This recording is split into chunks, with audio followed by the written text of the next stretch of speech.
I'll start by introducing the first speaker, and then after we come back from intermission, I'll say a few words about the second. But William L. Lang, otherwise known as Bill Lang, is a professor of history at Portland State University. He earned his PhD at the University of Delaware. Go Chicken Hawks? What do you call them, actually? Blue Hens. There you go. He has written or edited at least 6 books on Pacific Northwest history, and I had the pleasure of being a student at Portland State University, which has a wonderful history department, and I have spent many hours listening in rapt attention to him lecture on the history of the Columbia River. So I'm thrilled to be able to share that with all of you tonight. So please welcome Bill Lang.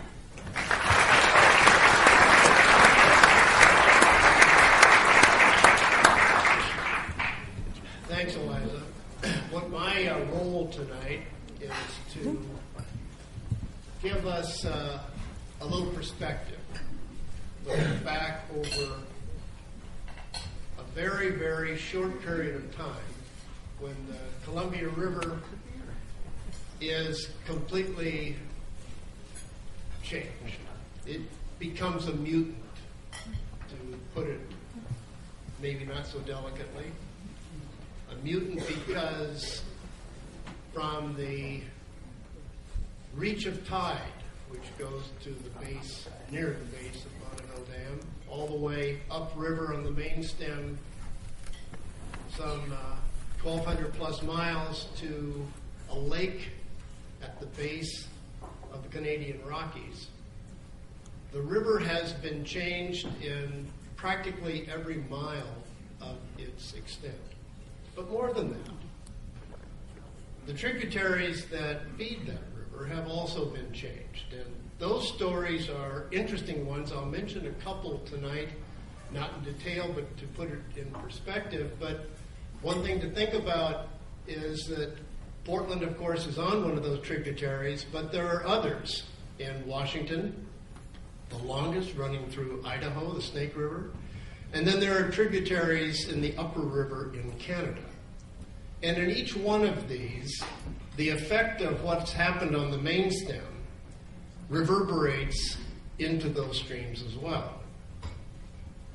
But even more than that, these tributaries, in a way, by virtue of funneling the water to the Columbia, which then drives machines, means that there isn't anyone in the Pacific Northwest who isn't connected to the river, not in a secondary way, but in a direct way. When I first started teaching at Portland State environmental history classes, I oftentimes would go over to the wall and flick the light switch off and flick the light switch on. And the students probably thought I was a little bizarre.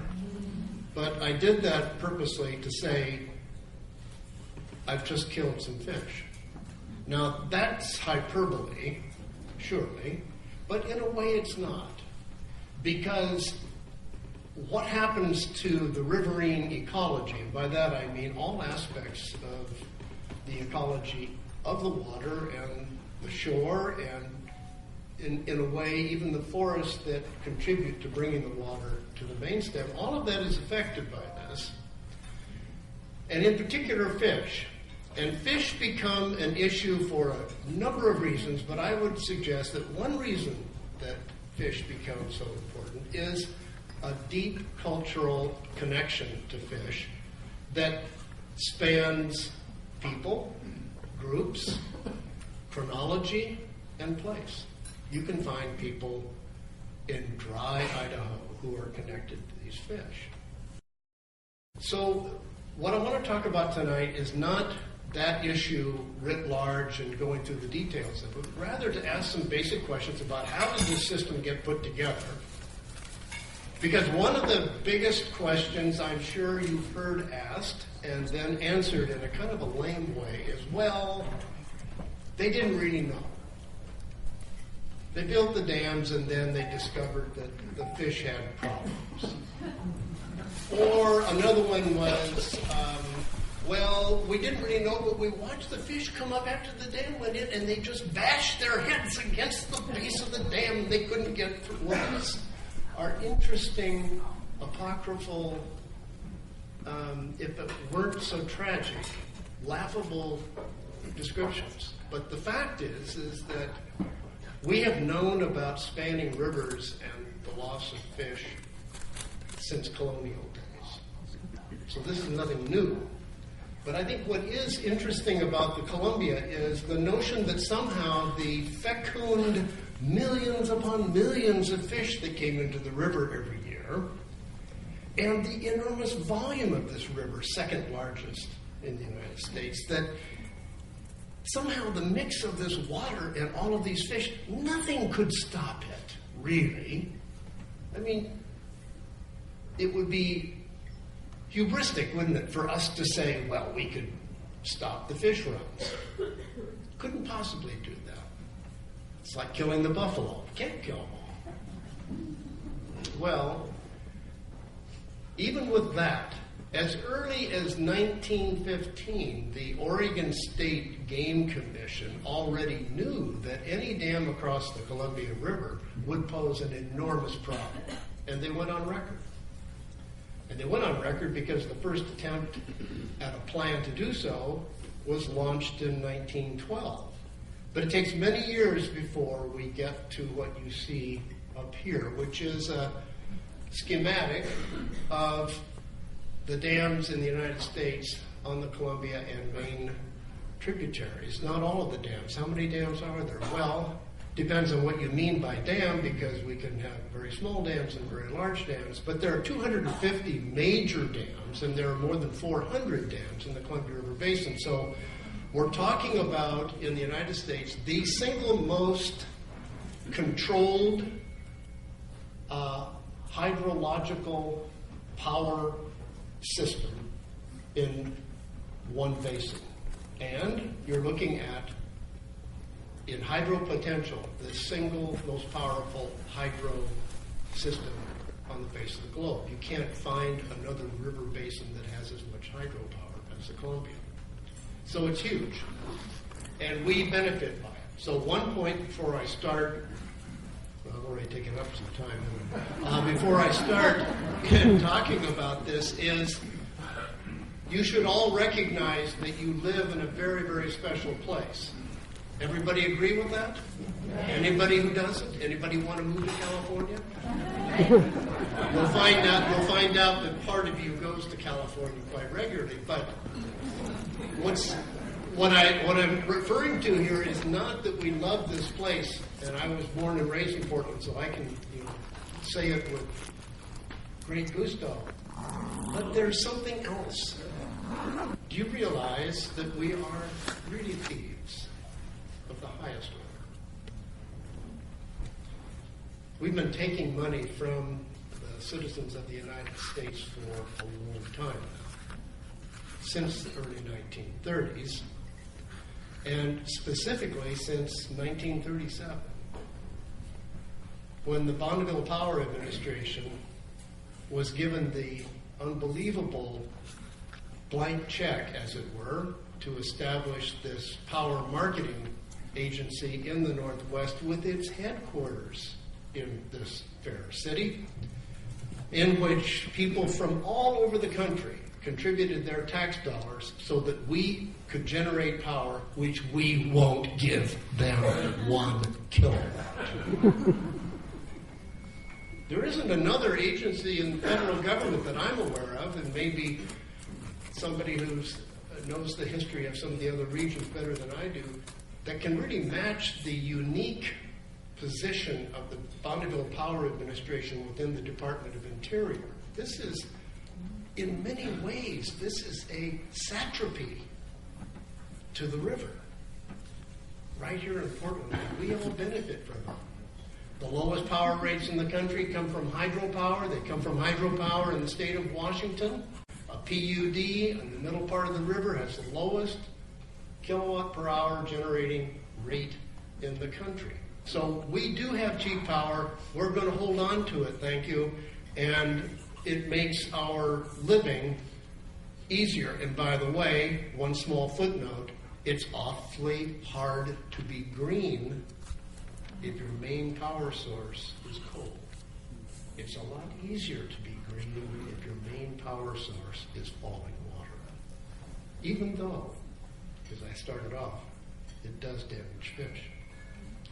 So, how did this system get going? How did it start? There are two ways of looking at it that have been pretty popular. One is it is a matter of the Northwest politically girding its loins, especially in the 20s and 1930s, and finally breaking out of its isolation and craftily, with some very clever politicians taking advantage of the situation, that's the Depression, and even before the Depression, to, in a way, project our interests and our needs on the federal government and getting the federal government to, in quotes, pretty much do what we would like. One view. The other view is a darker one.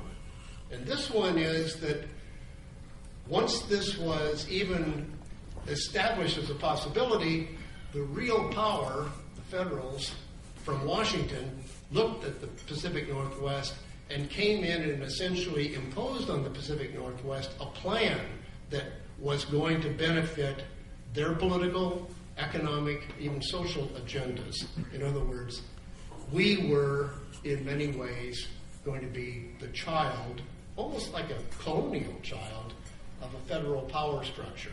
Now, these two views kind of wax and wane from the 1930s to the present day. You can still see echoes of both of these viewpoints in arguments made about what we're going to do with the power system tomorrow, especially since the early 1990s when fish runs were established on the endangered species list and therefore put in a whole series of very serious, one might say, restrictions on what we could do. All of it, by the way, paid by your rate paying, or at least 90%. So how did this happen? Well, as you can see from this map, not all of the dams are owned and operated by the same entity. And one of the things that has kept the Columbia River from being rationalized even more than it is, and rationalized in ways, for example, that could take advantage of various changes in political conditions, economic conditions, is because it's not owned by one group. There are many players. Private industry, investor-owned utilities, PUDs, public utility districts, the federal government, two agencies primarily, the Corps of Engineers and the Bureau of Reclamation, all have dams, all generate power, and all, in a way, make this system work through a grid that stretches across the region. In 1927, the federal government decided that it had to do something about dealing with power that was going to be produced on rivers across the country, and they established a survey put in the hands of the Corps of Engineers that was finally delivered, at least the Columbia portion, in mid-1932.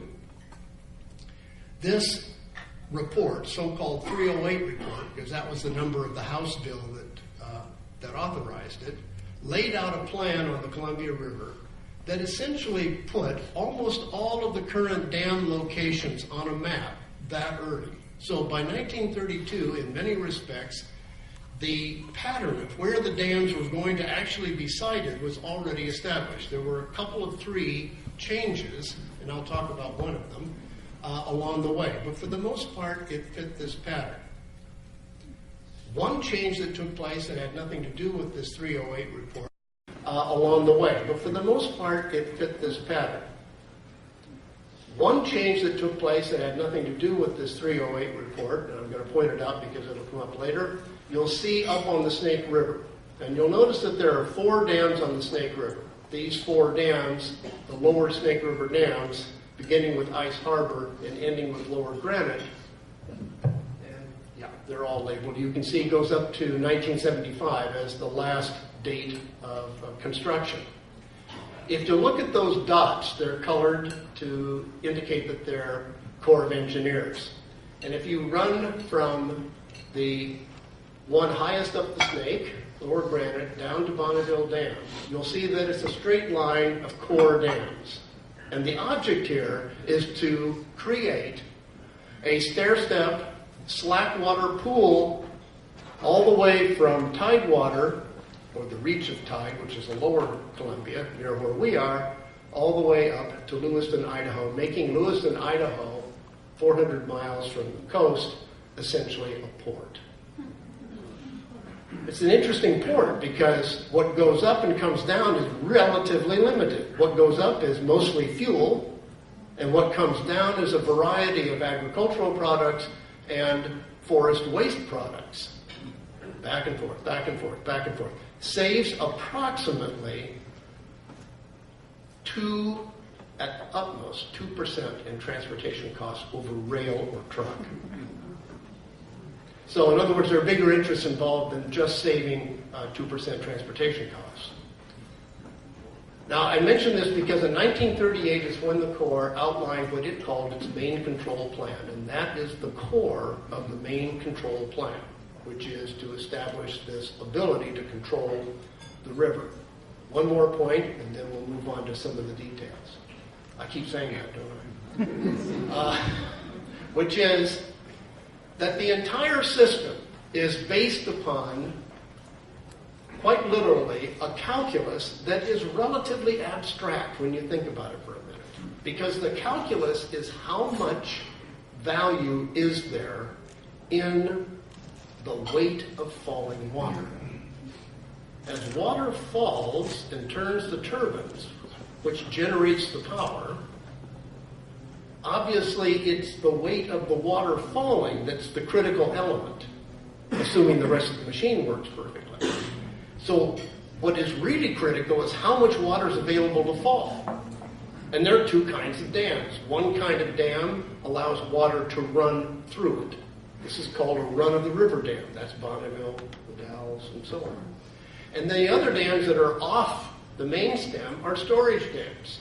And they're at the beck and call to release water whenever desired to increase the amount of water in the run-of-the-river dams that will then be able to turn the turbines when you turn on your microwave or whatever. An office in this city has essentially a control panel that determines, not week by week, not day by day, not hour by hour, but short of an hour, minutes by minutes, how much water should be released at what time from what dam on what schedule. Now this is an abstraction that is difficult to think about, because we know that what we're getting is something most of us don't really understand very well anyway, which is electricity. We know it's there, we know it works for us, but we don't know a lot about it unless you're an electrician or electrical engineer. But the point is that we are completely removed from what's doing it. In an office, a release here, a release there, water flowing here, water flowing there, and then magic. Woody Guthrie saw this in his 1941 foray on the river, and he was electrified by it. And his songs tell you that. These were legitimate songs. These were not just made up to fulfill the contract. They were that too. But they were legitimate songs. People in the Northwest were themselves electrified. It was unbelievable. It was the new world. It was something that my great-grandparents, my grandparents even, had trouble with. My grandmother grew up on a farm with electricity. Many of you have the same backgrounds. And wham, there it was.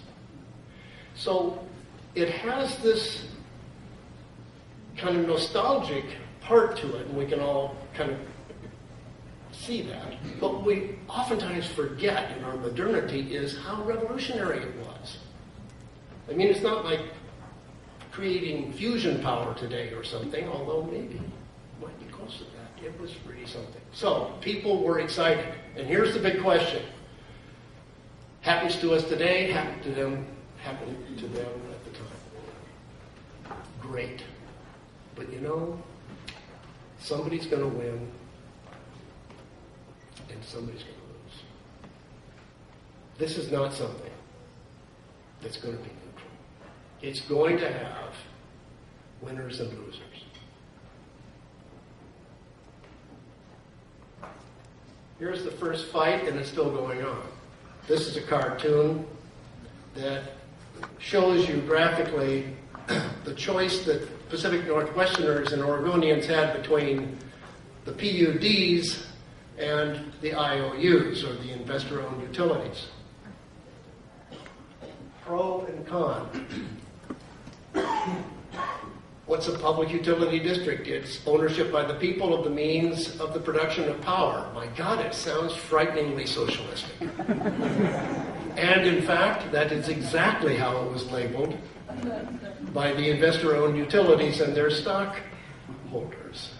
Now, you might remember from history that, and what you got in high school or what you got in college, that one of the malefactors at the time of the Great Depression, identified by FDR, was the power monopoly, the trusts. And there was some truth to that. It was also a pretty easy target. In the Northwest, by virtue of the history of these institutions, investor-owned utilities, the public utilities, and especially the public utilities given some force and encouragement by the federal government, loomed as a threat and also loomed as something, and it was often portrayed this way, as somebody from the outside, not unlike those awful trusts that were based in Wall Street, coming in and taking over our Pacific Northwest. It's odd that the investor-owned utilities considered that they owned it, but that's another question. The point is that in some ways, the PUD was something that was a bit frightening to some people because it was kind of an unknown. It wasn't clear how it was going to work. On the other side, those who wanted public power recognized its incredible benefit, which is to spread power at cost across the region, which is exactly what the Bonneville Power Administration did. They made the power so cheap that people called it the postage stamp rate because it was only 3 cents. That meant a lot. And it gave a huge push to not only public power, but federally built dams. These dams could be built with other people's money, and they could be built in huge size, and they could be built, especially during the Depression, with no worry about labor. The first two, Bonneville and Grand Coulee, were put on the drawing boards as quickly as possible. They began work on them in 1933. Bonneville goes online in late 1937. Grand Coulee goes online in late 1941. Each of these dams is worth 2 or 3 history nights just looking at these dams. They're that incredible. If you want to read about Grand Coulee, read Paul Pitzer's book on Grand Coulee. If you want to read about Bonneville, read Bill Willingham's book about Bonneville. They're both quite good.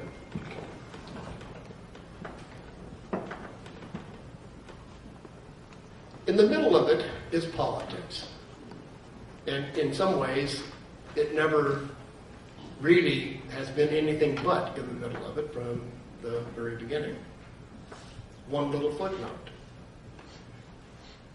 For a brief time in 1933, there was some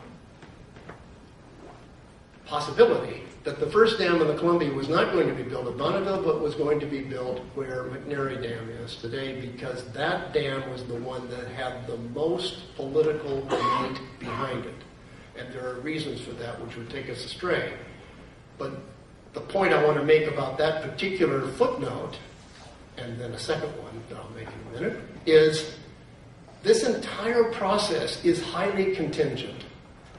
There is a grand plan, that's true, laid out by that 308 report. But in fact, all of these decisions about when the dams were built and even where they were located were made within politically charged moments with heavy interests trying to push one way or the other way. And the result was oftentimes not what any designer, true designer, somebody sitting back and saying, how can we best do all of this and make it work, would have done. John Day Dam comes to mind immediately. That's a horrible disaster. But, second footnote, they put the dam, Bonneville, in the wrong place. Literally. They had it all laid down until an engineer from Oregon State College at the time said, you guys are really screwed up. Typical government engineers. Don't know a damn thing.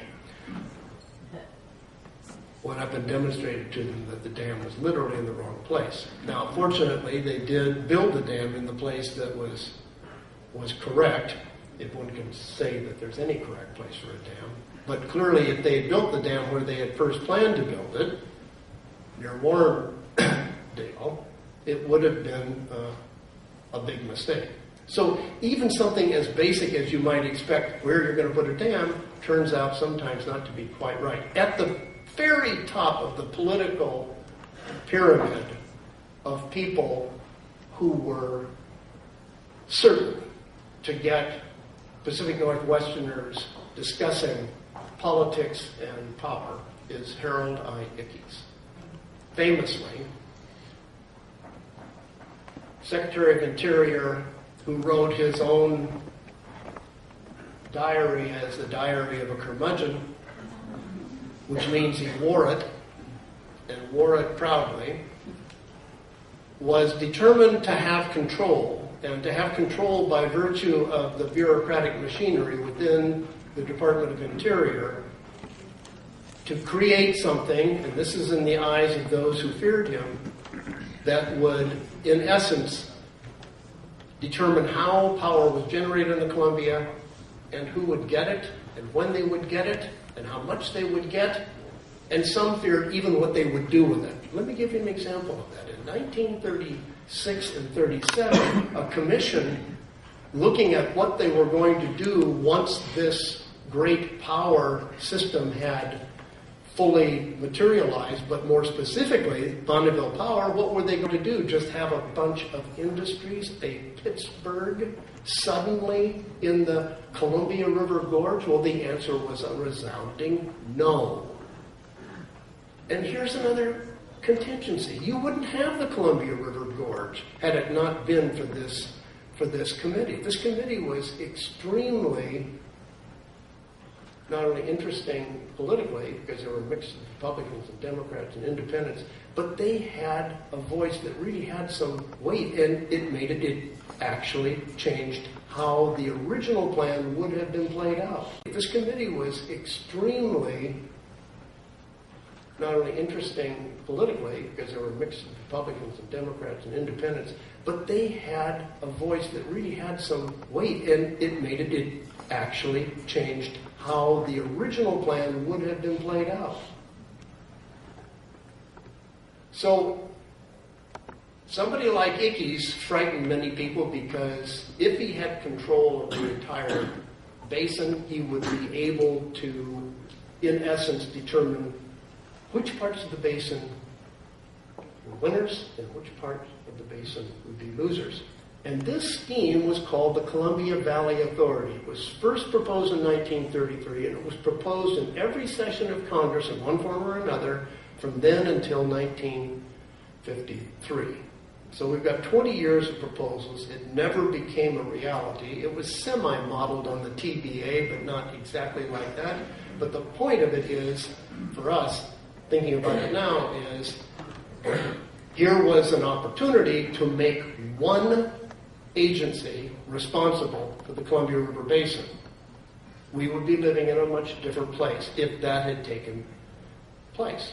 Because what we get is a bunch of competing interests, all of them trying to protect their own as the basin develops its power resources on the river and affecting all manner of things. And some people would say, that's good. Because if you have a lot of people, like a bunch of cats, fighting, none of them can really screw it up that bad. You get one person in charge, and my God, we could go to hell in a handbasket. Right. So you can see why. The real work, though, was done on the ground. Second man from the left is Paul Raver. And his mission is to take power out to the people. And here he is meeting with some Grange folks in Eastern Oregon, essentially giving them the golden words of what not only the Bonneville Power Administration, which he was chief administrator here in Portland, but what the power system itself could bring them. This is Woody Guthrie without the guitar and dressed up. And he was effective. He was effective in Congress. He was effective with local politicians. He was effective with Grange members all over. And the Grange became a huge ally of public power for many obvious reasons, which is to get power out to the people and to get it out to the people, as they said, at cost. In other words, nobody's making a profit off of this. That was the main point. But there were people who had no representation. Now, when I say no representation, that's not actually accurate. And as a historian, I have to say, no, there was representation in very specific places, very specific times, on very specific issues. In the case of the Dalles and the Dalles Dam, the story is long, very long, 10,000 years long. And Pat will have something to say about cultural change in the region when she talks in the second half. So I'm not going to talk much about that. But I will say that when you think about the Dalles and the Dalles Dam, you should think about two things that I think are at least worth as big ideas. One is that the Dalles Dam literally inundates history in its deepest, most powerful sense. I want to just see how many people in the room, without respect to economic cost,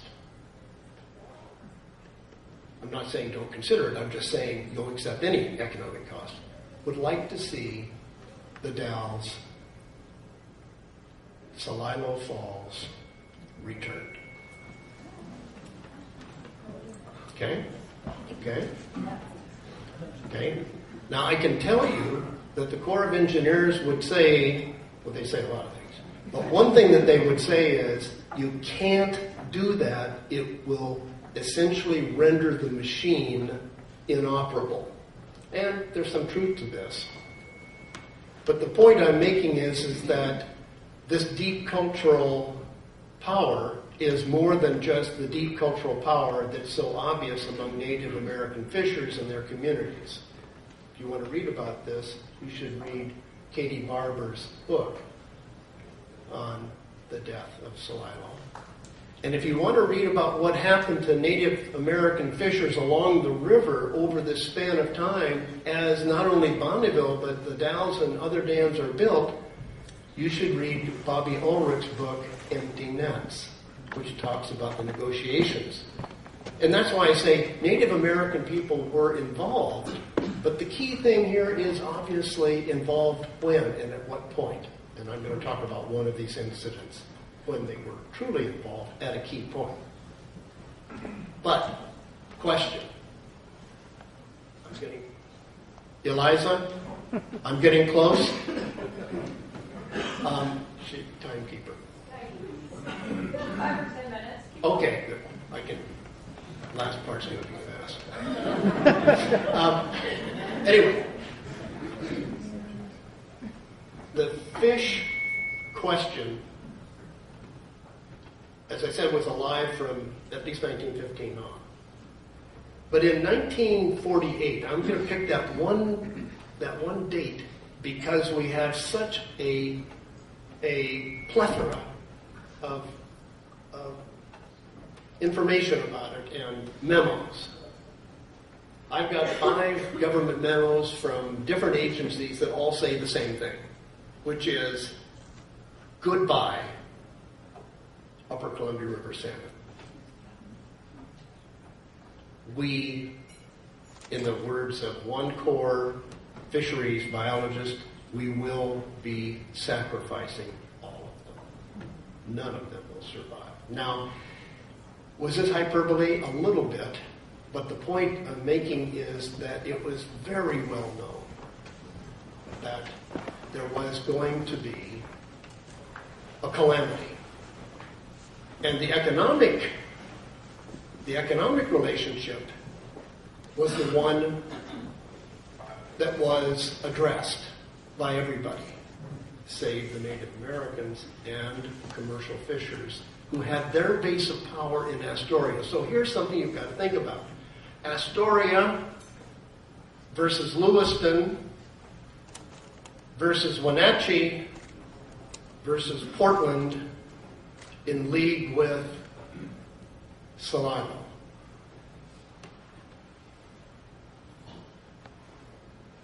This doesn't sound like a fair fight, does it? And that's exactly what it was, an unfair fight, if we look at it from that standpoint. But I think more important is the markers that these people laid down, all of them, about what was important about the river to them at that time when these big decisions were being made.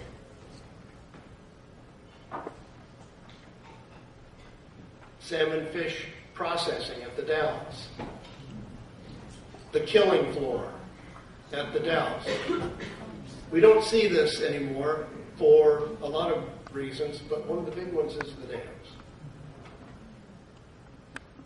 1948 and the flood that all of us know about, at least to some extent. I think everybody knows about this. The Memorial Day flood, 1948, that wipes out Vanport, and also is the second largest flood of record in the Columbia, second only to 1894.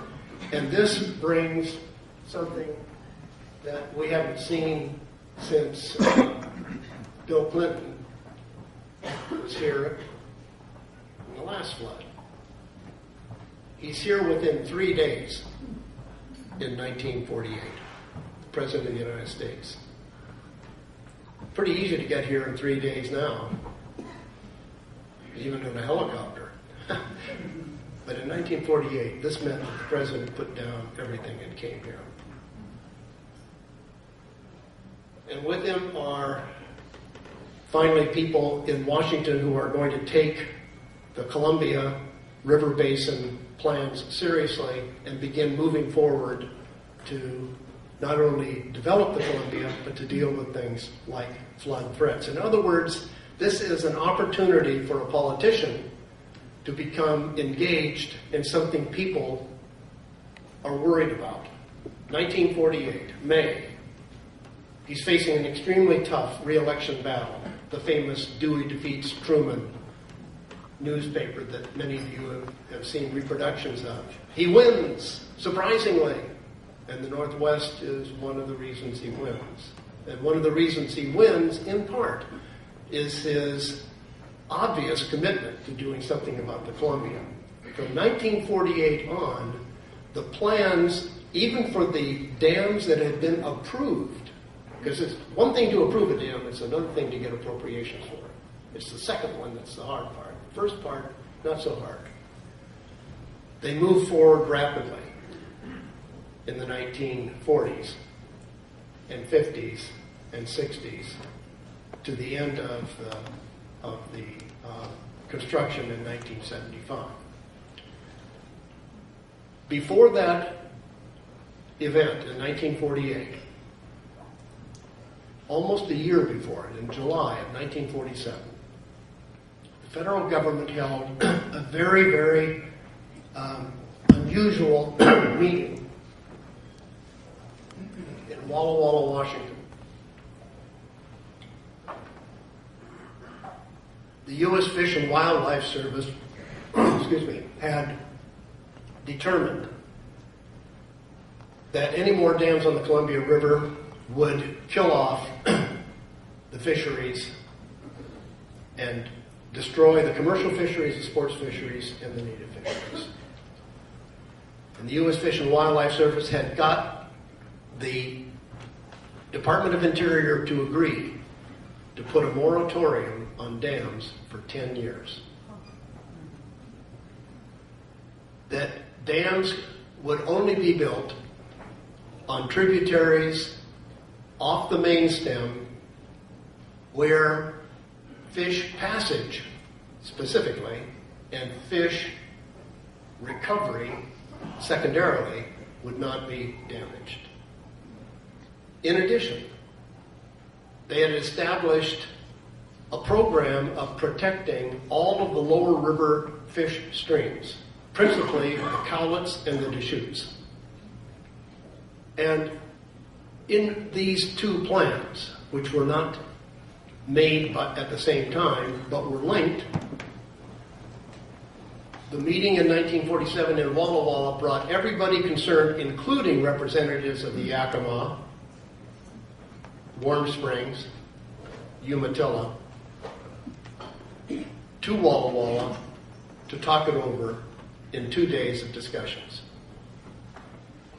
And if we had the time, I'd read the statements of Native American participants in this meeting. And aside from the cultural content of their expressions, which is considerable and moving in many cases, what strikes me is the technical accuracy of their predictions. What they said would happen in 1947 has happened, almost to the point. They were talking about specific runs, specific places, all manner of things. The Corps of Engineers ran the meeting. The Corps of Engineers, in many ways, conducted a meeting in the standard procedure, but it was pretty clear that the Corps of Engineers had made up their mind before that they were going to rule against the moratorium and mount a political effort that would kill it. And they did. And the Department of Interior, Bureau of Reclamation, and other parts of the Department of Interior essentially revoked the moratorium. And then in 1949, quite complicated situation, but both the Cowlitz River and the Deschutes River were approved for dams on both rivers. Both the Cowlitz River and the Deschutes River were approved for dams on both rivers. End of the ability of the lower river to sustain a growing fishery. So by 1950, really we see what, in many respects, is the main condition of the Columbia River Basin in this semi-struggle between power and fish. But I want to underscore something before I go through the rest of these slides that show you these other dams, and then I stop. Which is that at no point in all of this discussion, beginning in 19-teens and 20s, and in some ways to the current day, and if you look at the reports of the press kind of interpretations of what the Corps and other members are saying, or if you read what Bonneville Power Administration says, or any of the other responsible parties, you'll see it in that text too, if you look for it, which is this: we can have power and fish too. This is a mantra. It's not a I wouldn't call it a wish. I wouldn't call it a pipe dream. It's deeper than that, and it's more powerful than that. And I would wager that most of the people in the room, whether you think that's really possible or not, whether you really think that's true or not, you really want it to be true. In fact, you're just hoping that it's true. And that's part of the beauty of the power versus fish so-called argument. It's not been an argument in many respects. In many respects, it's been an in tandem discussion that has moved this whole thing forward. The native fishers, of course, have never agreed with that.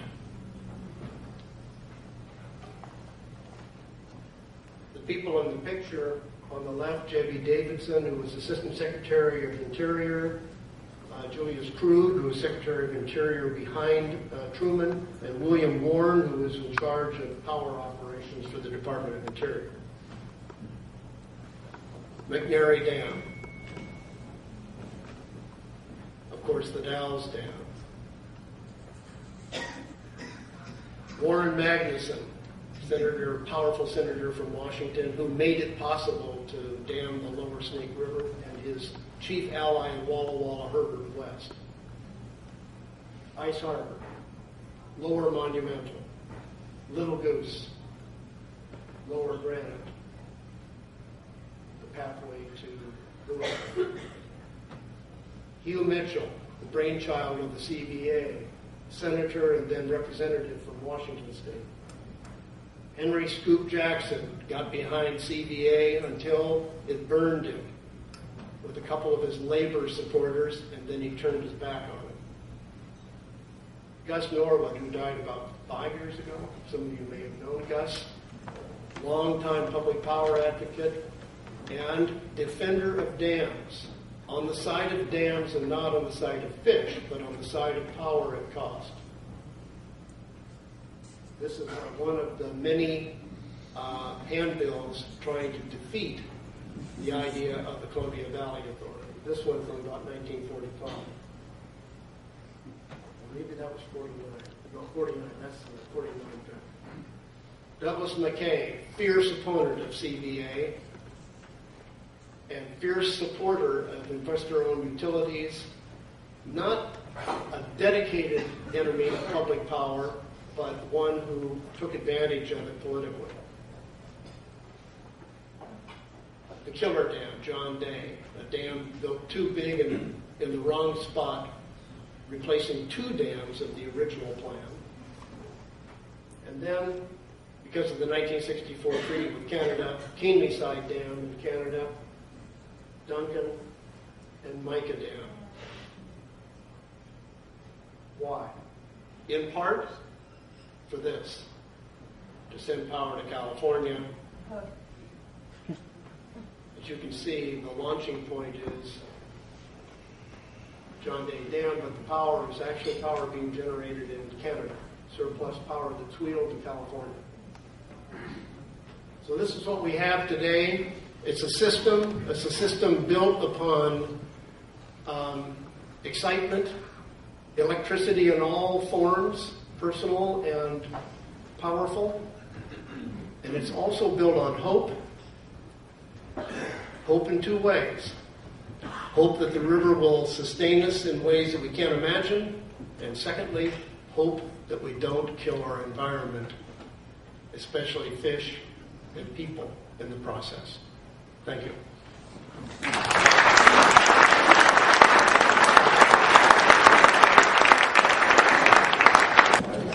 Thank you. That was very quick, seating and being quiet. Well, thanks everyone for your good attention during the first half of the program. You know, at the Oregon Historical Society, we talk a lot about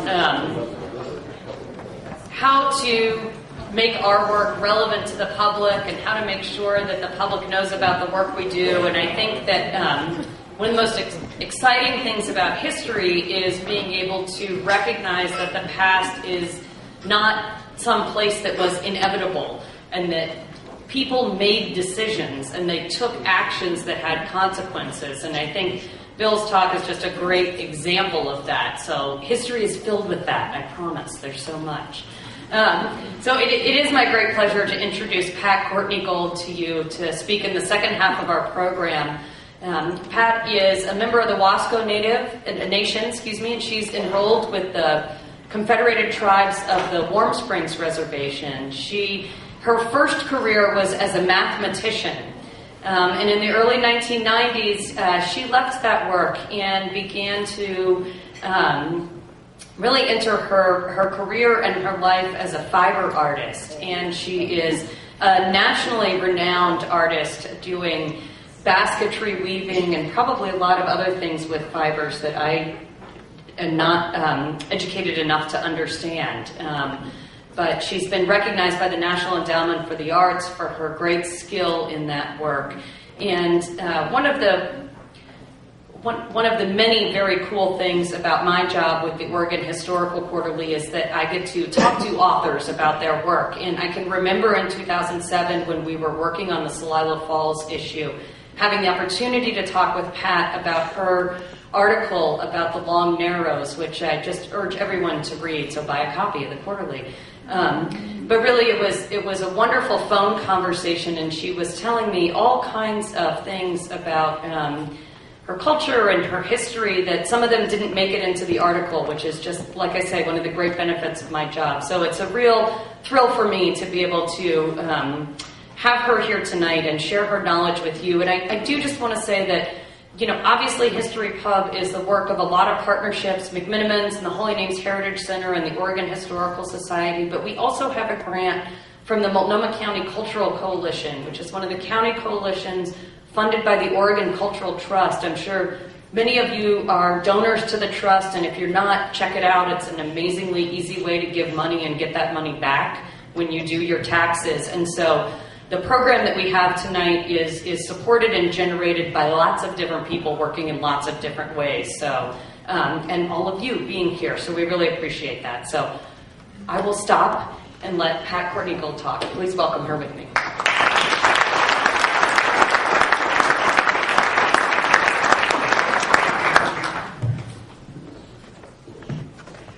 Can you hear me okay? Well, I hope so. I've got some good information to share with you. The first thing I want to do is tell you that what I'm going to talk about is my culture. We talk about human. I'm talking about people. And so it's just going to be a contrast on what Bill was talking about. I want to start off with showing you a brief clip of Celilo Falls, what it was really like. You can see photographs, you can see images, and I'll be sharing images with you. But what you don't get is the sound of the falls. You don't get the feel of the water because the falls are falling, the weight of the water that Bill was referring to. When that weight hits the ground, it sprays up. We have like a cloud that we walk into when we go down to the falls. The falls were huge. They were just gigantic. And in the spring, before the dams were built, we had lots of runoff. The river would rise like 16 feet. And that was a lot of water going over the dams. When I was a little girl, my mother took me down, and she was going down to the falls. She was going to go down and buy some salmon or trade some salmon because we had relatives who fished there. My family, for thousands of years, lived downriver near the Long Narrows. Anyway, my mother took us to Celilo Falls. There was boardwalks. Celilo is on basalt. The cliffs, the water goes over, that's a basalt cliff. The rocks we walk on is all basalt. And if you walk on tennis shoes, I swear they won't last more than 4 or 5 days. They were very, very rough rocks. So there were boardwalks laid down, and my mother knew her way around, but my sister and I were just real small. We didn't know our way. So my mother took us down, and she said, stand on this walk. And meanwhile, it was in the summertime, it was 90-degree temperatures when we went down. But when we walked down to the falls, the mist came up from the falls. So my mother took us and said, stand here on this wood don't move. People will be coming past you. Just step out of the way, but don't move, because when I go down the falls, you're not going to see me, and I'm not going to see you. So we looked at her, and here was this mist coming. So my mother walked away. Within 5 feet, she disappeared into this cloud. I mean, that's how much mist was coming up from the falls. So we stood there and we were watching her, and then all of a sudden the wind would blow, and then it would open up and we could see the wood going down to where the falls was. We could see the falls. Then the wind would shift, and all of a sudden all of this moisture would come to us. But it was a mist. It wasn't like rain. And it was a fascinating experience for a little girl. So anyway, one of my fondest, most beautiful memories of the falls, my sister and I were standing together, and the mist was around us, and then the wind came and it blew the mist away, and then we both turned and were looking at the falls. And then the mist was coming up from the falls. Remember, this is summer, the sun was up. The sun was shining through the mist, and there were these beautiful little circle rainbows dancing in that mist. I was so blessed to see that, and I've never seen it since, but that memory has really stayed with me. So what I want to do is start out showing you, and then you try to experience what the falls was like.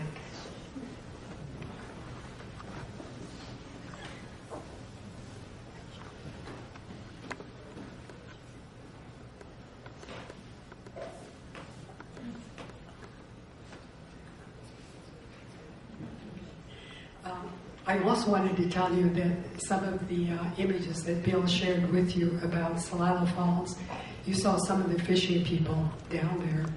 And there's one image that I sort of associated with. It was the men in the background at the falls fishing. Now that was taken in the fall because there wasn't that much water coming over the falls. And in the foreground was this wooden walkway. There was a woman in a dress walking on this walkway. That just tickled me because, a woman in a dress walking in the falls. I thought that was pretty spectacular. And there really were thousands of people that fished there. When the fish runs were moving in the spring and in the fall runs, one family sitting on one of those scaffolds could catch up to 500 pounds of salmon in one day. I mean, it was amazing. And I'm going to talk a little about what we did with all of that salmon. That salmon was our wealth.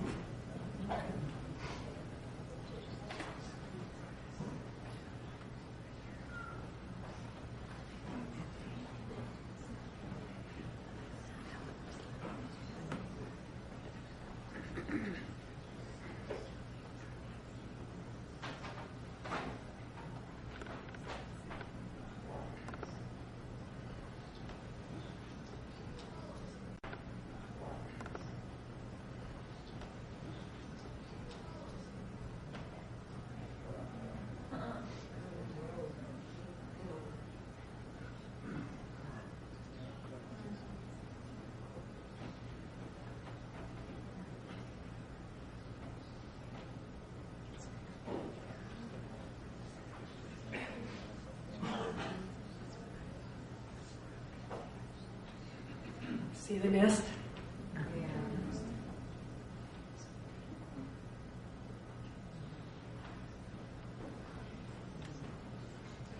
One other thing I wanted to mention in watching this is when the falls, it's like a horseshoe. So when you're down there, it's stereophonic. I mean, there's this roar coming to you.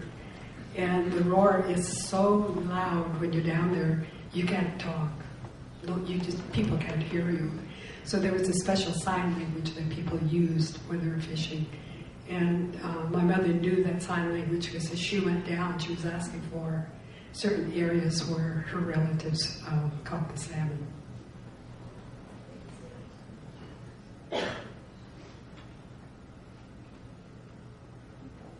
Also notice the safety nets people are tied on to their scaffolds.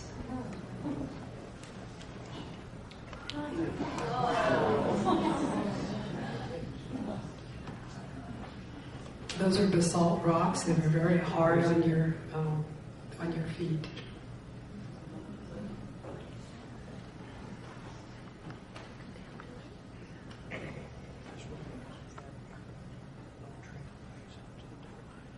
So Celilo is not a concept to us, it's a living entity.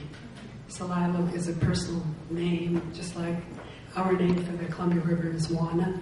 So we're personifying the river, and we're personifying the falls. So it has a personal meaning for us.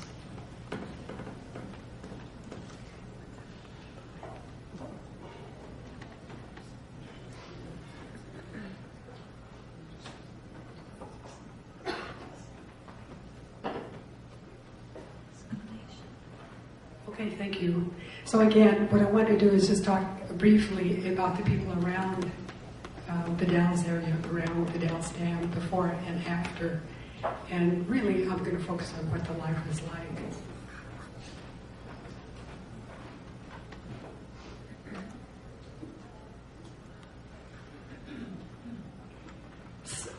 Juana, the Columbia River, was a river that really connected us.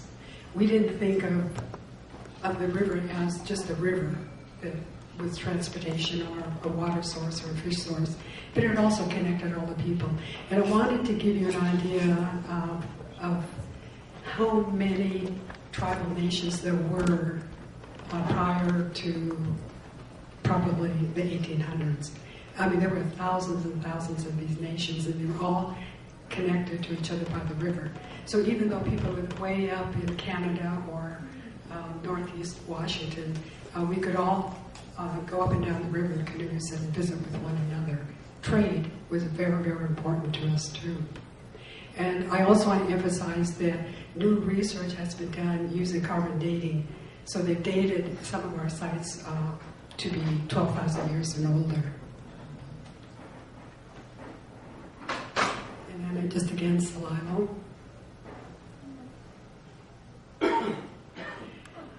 Besides Celilo being inundated by the Dalles Dam, between the city of the Dalles and Celilo Falls, there's an area called the Narrows, and this is all volcanic soil.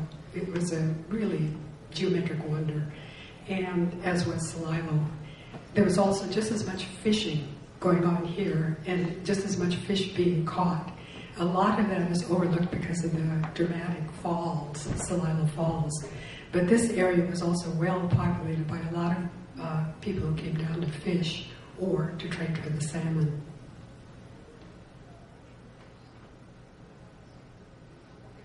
This is my family. We lived just right at the end of the Long Narrows. The Long Narrows is roughly 5 miles long. It was actually sort of a crack in the basalt rock.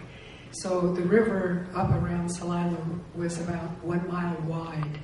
And when it came down here, it was something like 300 yards wide, but very, very deep. It just literally roared. It was quite a challenge to stand on the side and use your dip nets to fish. But we did it. We lived down there and we fished up and down the Columbia. We came down as far as Cascade Locks, and then we would go up to Celilo and fish there. So I want to emphasize how important fish was to our culture. Which one are you? These are my family. So the little girl with the flower in her hair, that's my mother. Oh. And then her little dog is Suli. Okay, just again to repeat, salmon was very important. Salmon in trade, because when we caught all that salmon, we processed the salmon, and that was our wealth. That's what we traded. And I'm going to talk a little bit about how we processed the salmon. I talked about the river connecting us. I think the important thing was the location of Celilo Falls and the Narrows, because those of you who have been up in that area know how dry that is, and in the summertime, you know how that wind is. It just dries everything out. But that was the key to how we processed our salmon. That dry wind persisted, never stopped, and we would fillet the salmon and we would dry it. And I want to talk a little bit about how we did this. If you caught, say, a 20-pound salmon, and then you filleted it and dried it, the fillets. That would reduce down to roughly 8 pounds of salmon. You've got a 20-pound salmon, now it's 8 pounds. The next step that we did was we pounded that salmon, and we made a powder out of it. And that powdered salmon then reduced down to 1 cup. That was concentrated protein, and that's what people came for miles and miles to trade for that salmon, because when we packed it in baskets, we pounded it and get the air out. That dried salmon could last for 1 year. So it was an excellent food source for people from all over. And this was one of the largest trade routes, the Columbia River trade route. People would come over from the Missouri and Mississippi trade route just for that salmon. And one other thing about these gatherings, people didn't come just for trading. I mean, they would travel all of these miles and miles, so they wanted to have a good time, don't we all? So we, as the hosts, had to provide all of the food for these thousands of people. But that was relatively easy because we had all the salmon. And the other thing that was fun was getting together in the evening after all the training was done and exchanging songs and dances, because we were looking for farm. And they had different kind of outfits. They brought different items to trade. And it was a way young people could meet each other. And the other thing that was characteristic of our culture was gambling. We always had gambling. And so in the evening, people would play different kind of gambling games. The men had their own, the women had our own. We'd play practically all night long, and the next morning, out on the scaffolds to catch the salmon. Okay? You don't see salmon like that anymore. And I just wanted to show you that, look at the little boy, he's probably got about a 25-pound salmon, and look at the salmon that his parents caught. Also hanging above them, you can see how the salmon is filleted and dried. And this is one technique that was used to dry the salmon. It would be filleted, opened up, put on these scaffolds out in the wind, and then the wind dried it. When I was growing up along this area, along the Long Narrows, my relatives had little houses, and we liked to go into these little houses because when you're a kid, in this house, it has a ceiling about 5 feet high. I mean, it just attracts kids. So we were always going in and playing there, but we ourselves had to duck our heads because my relatives built this little house, and then they put screening up on the sides, and that's how they hung their salmon to dry. And when I think back on it, we must have had 300, 400 pounds of salmon hanging in that house. When we pounded the salmon, had the powdered salmon, baskets were very important. So Wasco people wore these baskets, and we are known for our baskets with design. So that's how we can tell this is a Wasco basket. And a lot of people point to the man holding, that's a salmon they're holding, and they say, is that a human or is that somebody from outer space? Well, you have to understand the Wasco culture. In Wascos, when we wear feathers for ceremonies, we wear 2 feathers like this. So this is a ceremonial catch. And on the right side, the 2 baskets go together. On the right side are women that are doing what we call a wash-out service. It's a spiritual expression of our feelings and of our culture and our ancestors. And I wanted to talk a little bit about our lifestyle before we built houses. Now, the downriver people, roughly around the Dalles, spoke Kiksh. That was my language. So we spoke Kiksh, and it is part of the Chinook language. Upstream from around Celilo up, were the Warm Springs people, the Wayan people. They spoke Sahapshan. And when we were in this area in the summertime catching salmon, it was, like I said, it was very hot.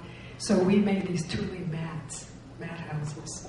And tule is, it's a long reed, it's round. It has filling in it, sort of like kapok. So in the summertime, when you build these tule houses, It helps insulate. It works just like, insulation in your house.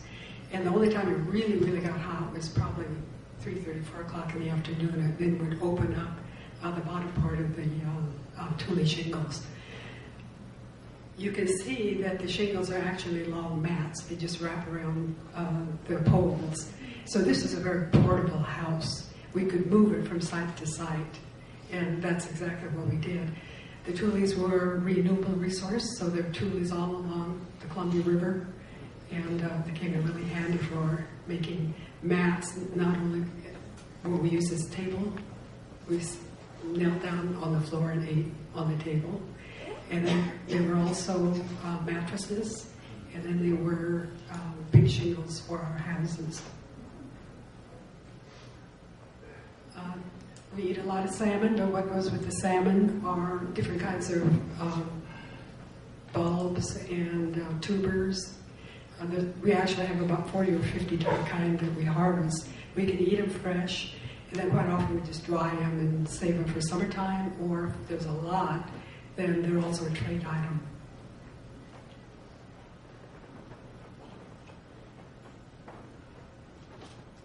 And I just wanted to show you one of the outfits. The women go out to harvest roots, but before we go, the elders go out, and this is how they're dressed. They have a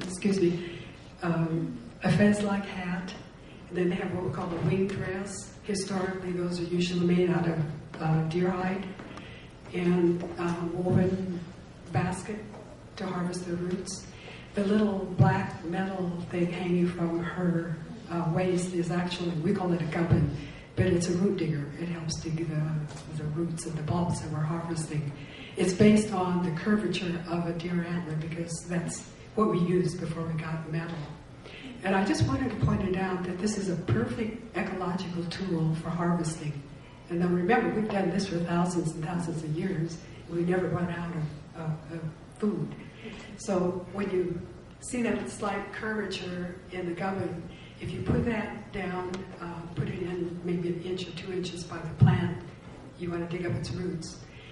You put the tip in, and then when you pull back on the handle, it actually flips the root out. So you're not digging like you would with a hand shovel or one of those claw-like things, or a shovel. So it does a minimum amount of damage to the earth. So it does a minimum amount of damage to the earth. And when the elders go out to harvest, they always offer a prayer to the root family and to Mother Earth for providing food for us.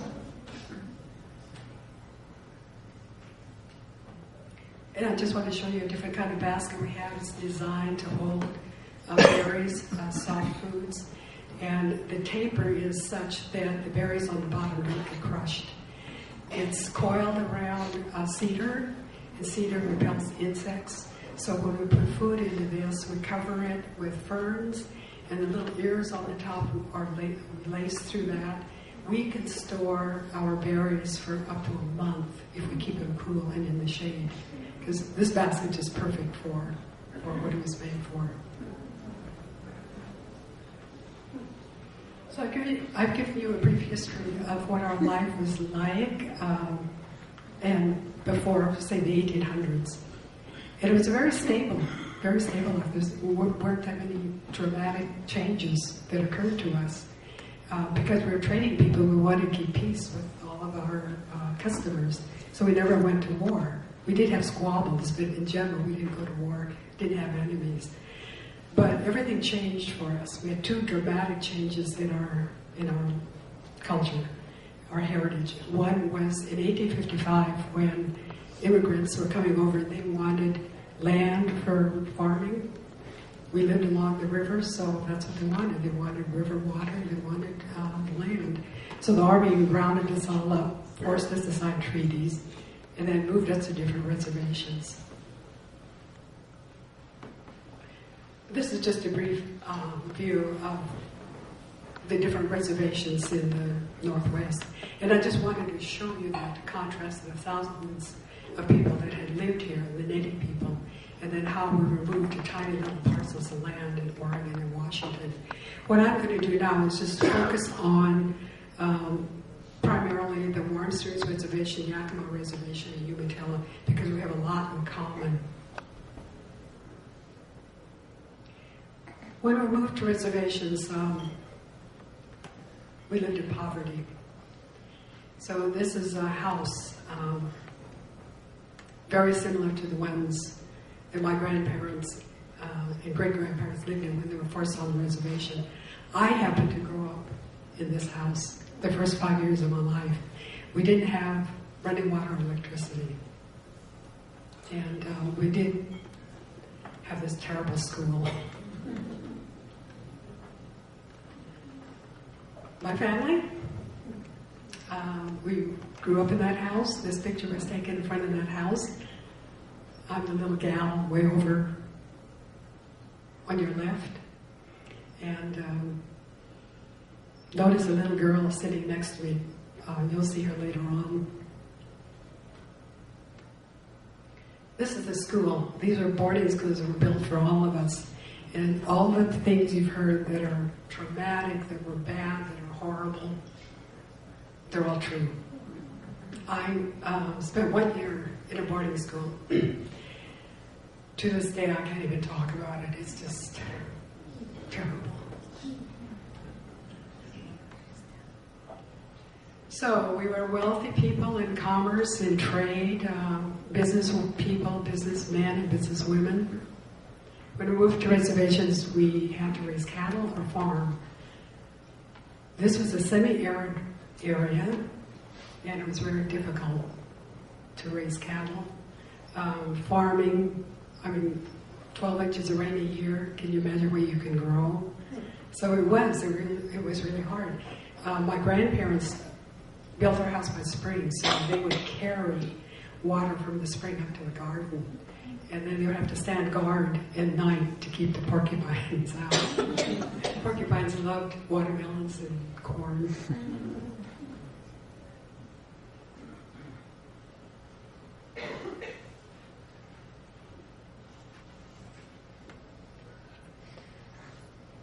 But when we were on the reservation, we were told and forced, and we just could not go back to the Columbia River to our home, what we call our home. There were actually federal police that would round us up if we tried to leave the reservation. So we learned all kinds of neat ways of getting around all of their ways of chasing us. We knew the reservation real well. We knew different paths to get to the river. So we were always going to the river, and we were always fishing, and we still had our salmon. It was part of our life. We couldn't leave it. So we went on reservations in 1855. And 100 years later, March 1957, the Dalles Dam was built.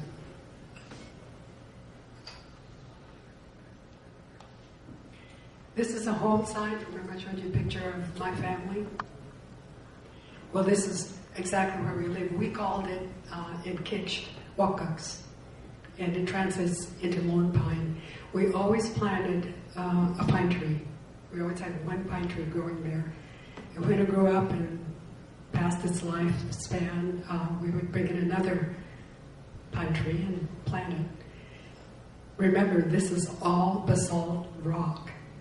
So my relatives would go out in canoes and later in motorboats, and they would bring soil, topsoil, and come and put it on the rocks, and then they'd go out and they'd find a pine tree and bring it back. So I'd swear every generation somebody brought a pine tree back. It was part of our life. It was part of our family. A friend of mine figured out, since we lived here for more than 12,000 years, she said, "Pat, did you know your family lived there for over 500 generations?" I never knew there were that many generations in my family line, but I thought that was an interesting thing.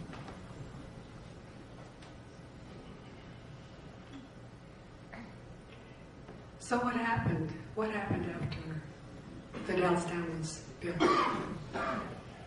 Recall the photo that Bill Lang showed earlier with President Truman, and he had his gentleman standing beside him when he was in 1948 signing to create more dams, to allow more dams to be built. In 1948, the Berthold Reservation, which is Hidatsa and Mandan along the Missouri River, the same thing happened to them. Lots of dams were being built there. And one of the photos, and I wished I could have copied it and showed it to you, but one of the photos was the same picture, except it had one of the Hidatsa businessmen there trying to ask them not to build this dam in a certain spot because it would destroy the fertile land that they'd had there for generations and generations. The Hidatsa and Mandans were excellent gardeners. They bred their own crops. They had beautiful topsoil. They were very peaceful people. And if these dams were built, the land was pretty low in that area, so it was going to flood all of their fertile land, and everybody would have to move. And so this gentleman, this Hidatsa man, went to Washington. So he was one of the men standing with these bureaucrats. And the difference was the bureaucrats were standing there looking down. They were, the president's going to sign this. The Hidatsa man pulled out a big handkerchief, had his head down, and he was crying. And that's how my people felt when the Dalles Dam was built. And the result, not only on our reservation, but most of the reservations who were destroyed by various dams, it really was a blow. And by the 1957, most of the people on the reservation were earning more money. When we were first forced onto the reservations in the late 1850s, we did a lot of trade. We used intaglio as an exchange. And gradually on the reservation, we learned that you had to earn money. Money was new to us. But by 1957, we were struggling enough so that we had jobs and we knew how to raise different kind of cattle on the reservation. So people had money. But when the dam was built, we could no longer go back to the river. We could no longer really go fishing. And since we had money, all of a sudden we had a lot of people with alcohol problems. And most of our alcohol problems started about then.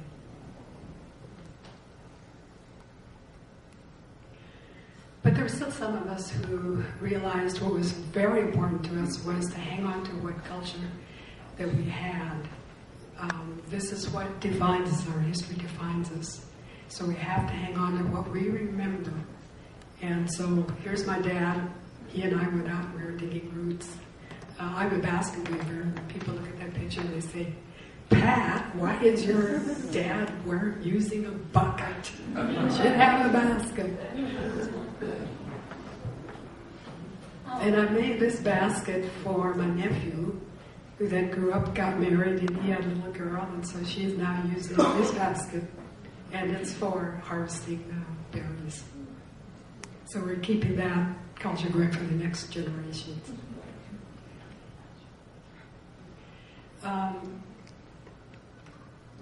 Salmon is important, and I just wanted to show you some artwork because we portray salmon. It's with us all the time, either in our artwork or on the table or when we're down at the river, in our songs, in our dances. Salmon are always with us. So, what about our future? What are we going to do next? And when I'm talking about us, I'm not just talking about the Wasco people. I'm talking about most of the people who grew up along the Columbia River.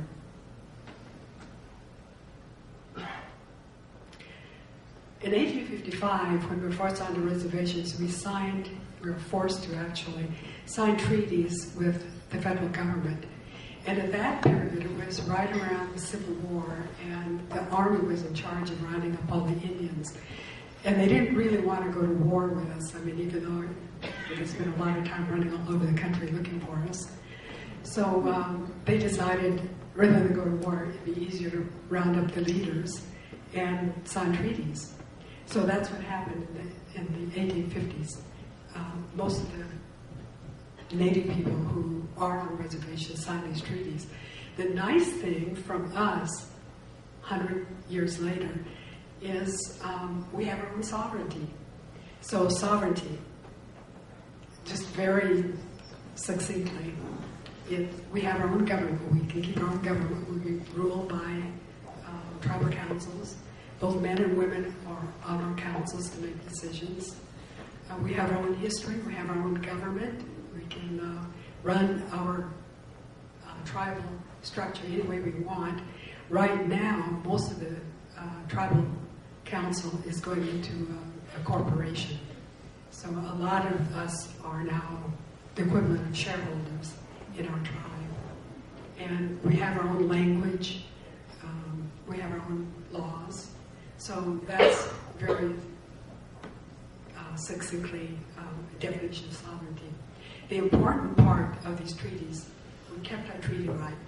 We also kept our rights to go out and harvest plant food, medicinal food, and also to harvest any kind of plant fiber that we use. We use certain fibers for making our nets. I use 5 or 6 different kinds of fibers for making baskets. So we still have our rights to go anywhere in traditional areas to harvest these plant fibers.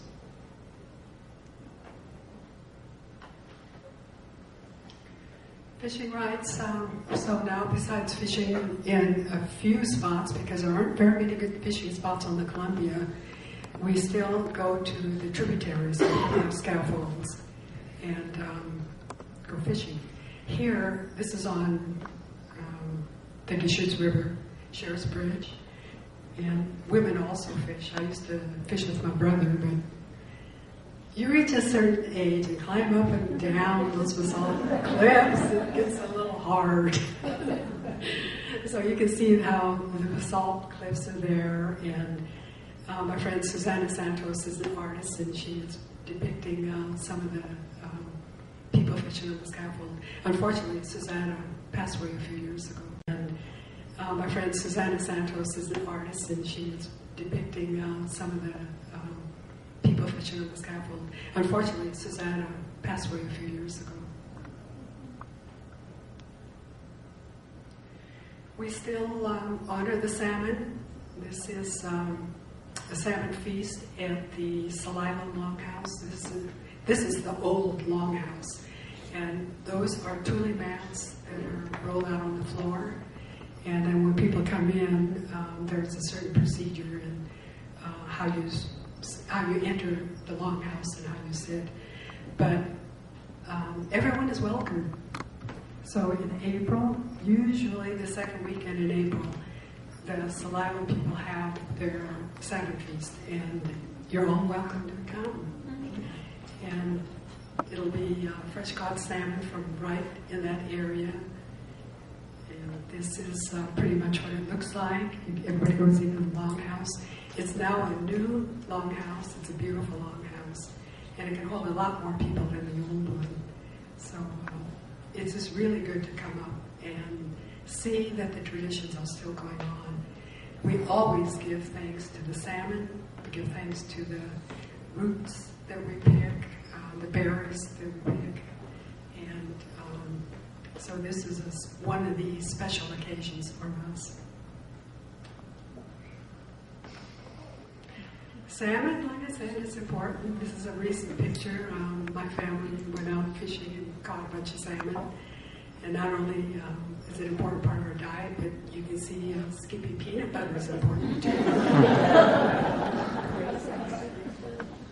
The little girl in the picture in front of our house, well, here she is, grown up. She became a fisheries biologist. So when we're harvesting our salmon, she's the one who we say, "You're stronger than the rest of us. You can chop up all the salmon." And this is me and my sisters. We're all gathered together. Now we do pressure canning. On the reservation, we don't have the good dry winds that dry the salmon. So we've, in fact, a number of people are doing pressure canning. My brother still fishes with a dip net. and he's also fillets his own salmon, and he dries and smokes his salmon. So he's trying to keep close to the early tradition as he can. This is almost my last picture, but I made this basket because one of the things I do,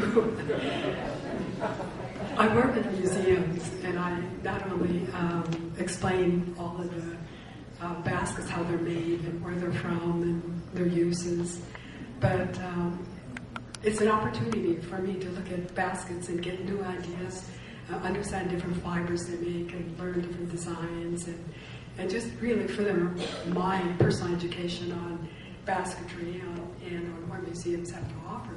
So I've seen that cultures are not, they're dynamic, they're not stagnant.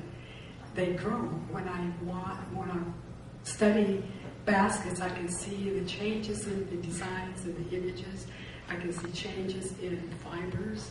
And one interesting one was the early 1900s. A lot of Native people used to go over into the Willamette Valley and harvest hops. And when the hops were all harvested, then they'd harvest the string and bring home the string. And then they started weaving with string. And so I thought that was interesting. So I thought, well, what I like are the designs. So one way I do is I keep the tradition with the plant fibers, but I also like to bring out images and emphasize images. So I wanted to make a basket that told the next generation what my culture was like.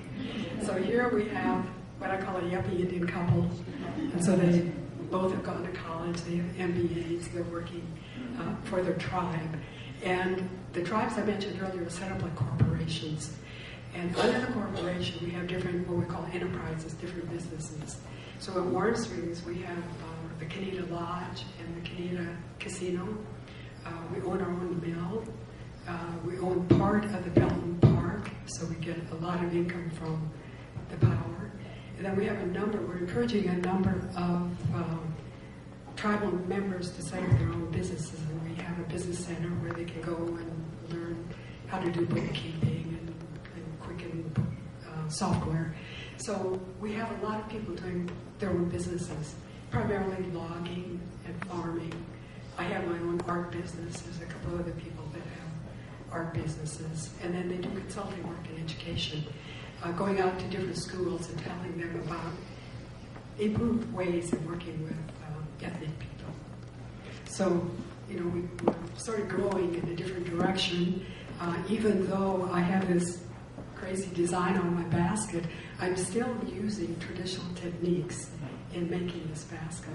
So my tradition, no matter what we're doing, our tradition is still there. We have MBAs, we have businesses, and that's exactly what we had prior to 1800. We were in commerce, we traded. So there's not that much change, we're just continuing our culture.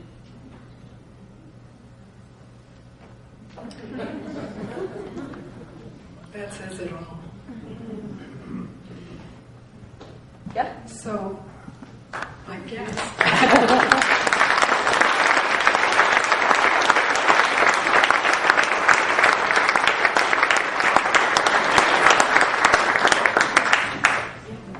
I think our speakers we have a few minutes for some questions. If people have questions they want to ask, that would be great. Probably need someone to start.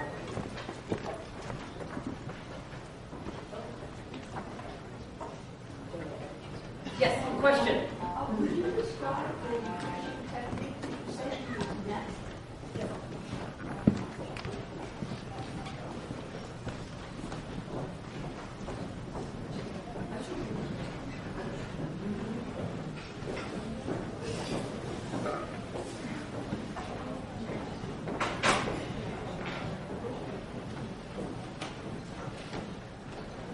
I'm glad you asked that question. I forgot I brought a few artifacts that I want to explain and share with you. So the question was to describe a little bit about the nets.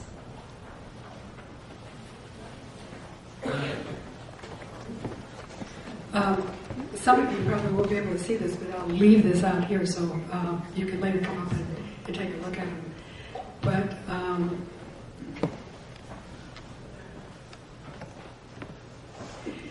when you're fishing, there are different ways of fishing from a scaffold. And I mentioned that my brother and I used to still fish together. He makes his own nets and he makes his own, the whole outfit. So when you're putting the net in the water, first of all, you have to know when the run is. You have to know how deep down the fish are when you're on the scaffold. So when you're on the scaffold, you're dipping into the scaffold, from the scaffold. And your net is in the water. Now when the salmon come in, they're going upstream and you're dipping this way, and you hit, the salmon will hit the nose will hit the net. And you have to be very fast when you pull up. If you're not fast enough, the salmon are very fast, they'll flip out of the net. But when you pull up, if you get the salmon and you pull up, the weight of the salmon, look what happens. So the salmon helps catch itself. So I think this is a pretty ingenious way of catching salmon. I also mentioned about the salmon, after we processed the salmon and we pounded it. That was our wealth. That's what people came to trade for. So I brought a sample of that.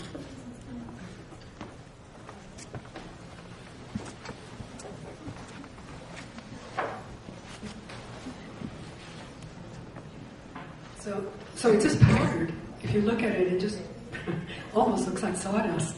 But it's concentrated protein, really, really concentrated. We grind it, when we pound it, bones and all, so there's calcium in this. My grandmother used to pound dried berries in it, so then there was food and some vitamin C in it. So this is really, really good food.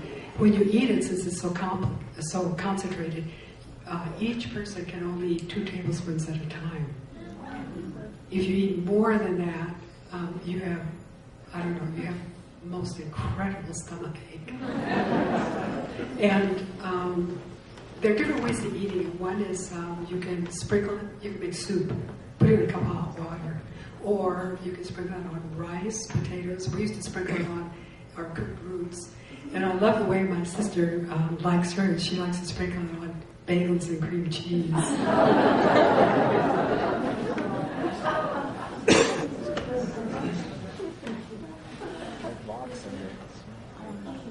And I showed a picture of digging roots, and then my dad also harvesting roots. We eat them. We eat them fresh, but we also dry them. And then we can either save these for eating in the wintertime or later on, or we can trade them if we dig a lot of roots. Or they're good giveaway. We have a lot of giveaways for naming ceremonies and marriages. So this is what it looks like. And we just reconstitute it, add it to hot water, in 5 minutes you've got something equivalent to noodles and potatoes.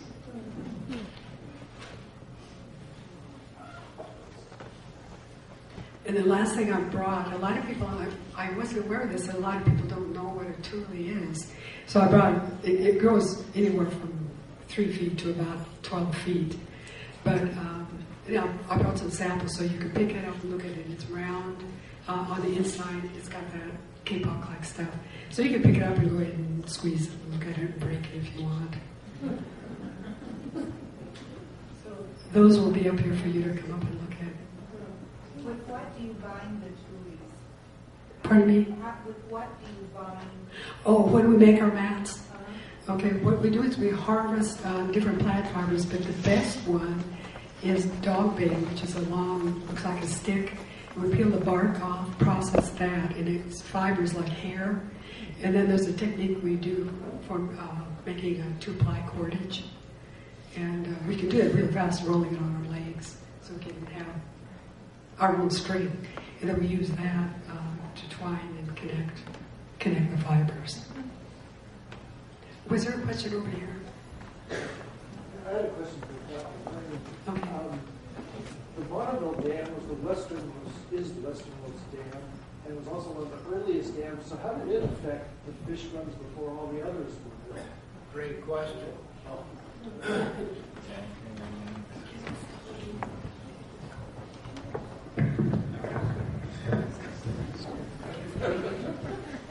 That's a really good question.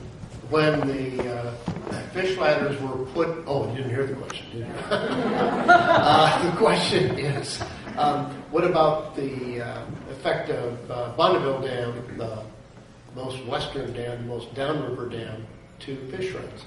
And it's interesting that when the dam was built, it was built with two kinds of potential ladders that were going to be put into the dam. One of them was an elevator that was going to actually bring the fish up, just like an elevator, up to the top. And the other one, finally, that they figured would work best was the ladder that you see today.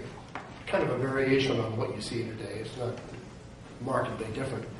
And between 1938 and 1942, they did studies every year. But the first year of the studies seemed to bring a result that said ladders not only are effective, but this was the interesting thing, it made it easier for the fish. That the fish actually were going to relax. And they used this, by the way, they used this argument for building the Dalles Dam, that in effect, the Corps argued that building the dam would improve the fish runs because of two things. One, it was easier for the fish, so they wouldn't get so tired.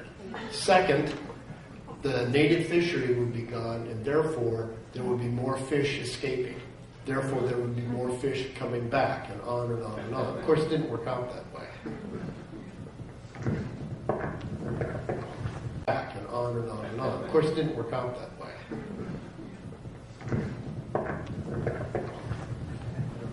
Other questions? I'll just follow up on that.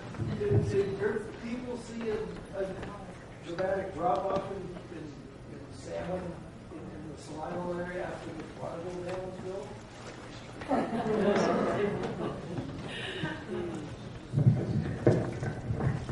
The question was whether the native people saw a drop-off in salmon after after Bonneville. Yeah, we did. And I just wanted to say something about fishing. My brother, who makes fishing nets, he's spent, I'd say, the last 40 years studying fish going up and down the Columbia River, up and down the tributaries. And he's been watching how people fish. He's been watching, especially the elders, working with the elders, because he felt, the elders were soon going to disappear, and that knowledge would go with them. So what was interesting that he observed, and it sort of makes sense, is when we build our scaffolds when we build our scaffolds on the shores when we're fishing in the Columbia River or the tributaries, we're fishing at just a small portion of the fish. And when he studied the fish, he said the small portion of the fish we catch are the smaller and the weaker fish. So the fish that swim out in the middle of the river tributary, those are healthy and the stronger fish.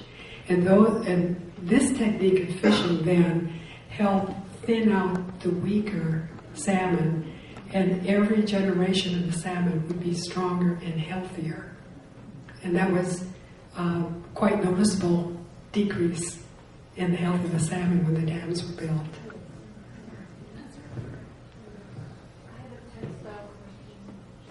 Oh, what question? Textile question, basket question. Do you see an interest in the youngest generation in continuing your heritage, and are you teaching them the basket weaving and the root digging so it's preserved?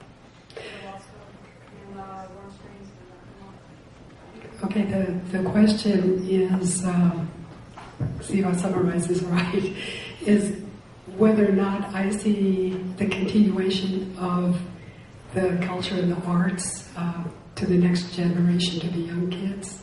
Is that a summary? Okay. The first thing about the baskets is 15 years ago, I was one of the people that helped create the Northwest Native American Basket Weavers Association. So every member who lived along the Columbia River trade route that went all the way up to Canada and could be automatically become a member. So now we have over 400 members, and every year we keep getting more and more members. An important part of our group is to continue teaching the next generation. So we have one annual meeting a year, and in that meeting we make sure we have a program for the young people.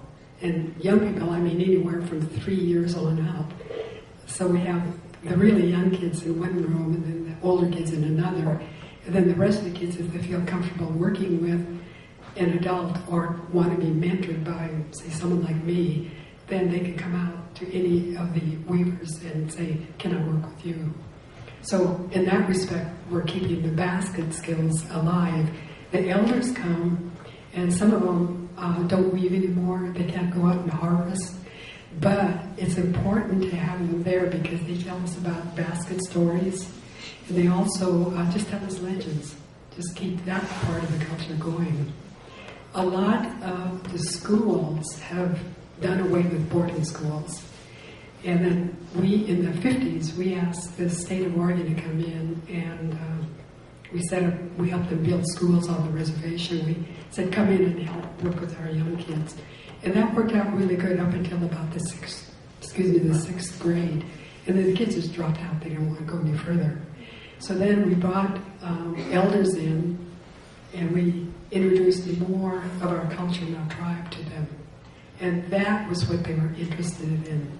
So now we have a lot of the reservations have really good programs where they work with the state, and then they have special seminars to help the teachers. And then the elders go in and they actually teach arts and crafts. And that keeps the students interested in their culture, and then they want to go to school and learn all this.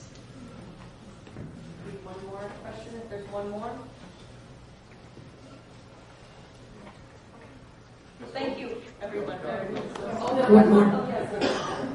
I'm very curious about the annual or the seasonal trade celebration that you described occurring in Celilo Falls. I wonder from how extensive were visitors coming to those annual celebrations for the salmon harvest? So you're asking about, before the dams were built, about the trade gatherings along the Columbia River? Yes. Okay. Most of the trade gatherings were during the spring and the fall salmon runs, because that's when everyone came, to get food to last them through the winter.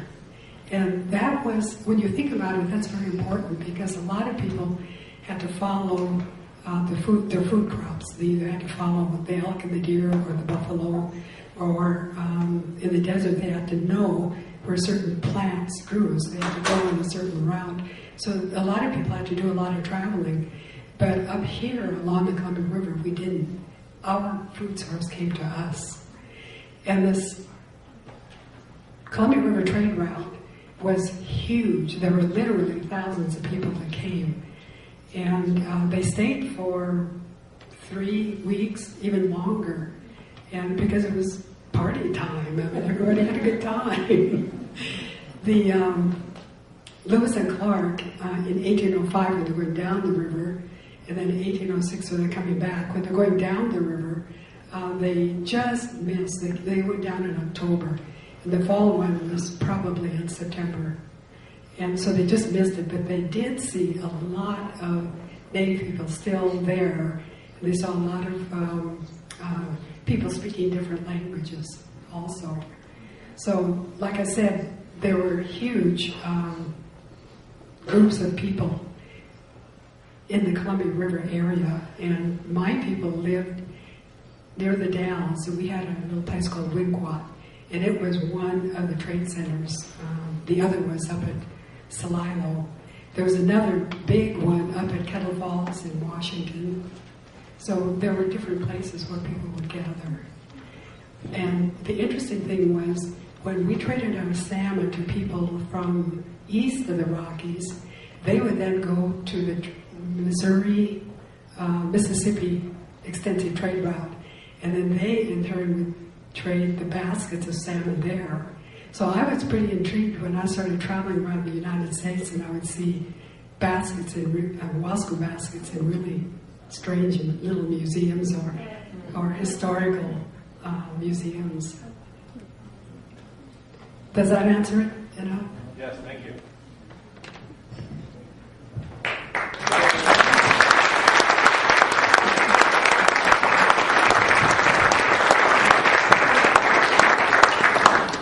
Thank you for coming. Don't forget, there's some little artifacts for you to look at.